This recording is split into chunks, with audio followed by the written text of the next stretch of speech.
the council staff does, certainly appreciates that the school system's intent in putting this forward, and appreciates that it's consistent with the council's policy, with the board's efforts in increasing playing field access.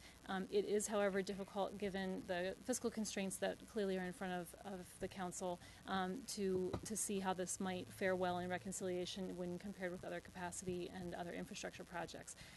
That said, again, that probably is going to be the critical question.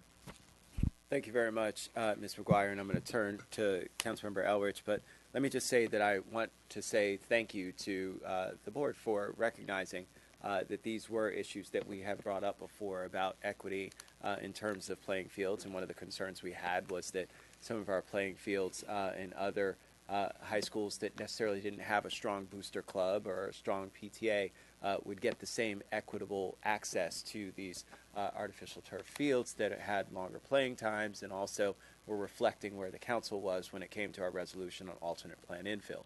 But I think that it's very clear, and so I'll turn to Councilmember Elrich to go ahead and make the motion that when it comes to the concerns about affordability right now at a time where we don't have a lot of capacity in our CIP, unfortunately, I don't think this is going to be a priority. Councilmember Elrich.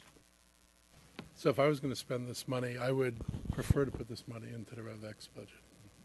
And so I would move that we take it out of the fields and put it into construction, so we can deal with the other equity issue we have in the county, which is the condition of facilities across the county. And I do want to just parenthetically add that I've asked, and I've written in a letter I'm circulating to my colleagues, to ask the executive actually to take samples from all of the artificial turf fields, both the grass and the infill, in light of the testimony of the guy from Field Turf at the state legislature who said, oh, by the way, there is lead in these fields.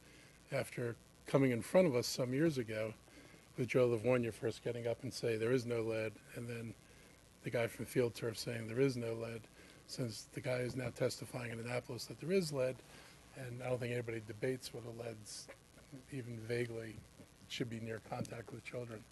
I'm asking the executive to actually sample and test the fields in the county. I hope my colleagues will join me in that. So Councilmember Elrich has moved. Is there a second to take the money that was allocated for the artificial turf and actually place that into the CIP that would go towards RevX projects? Second. All right, so it's been moved and seconded, and without objection, we'll go ahead and do that. So that's a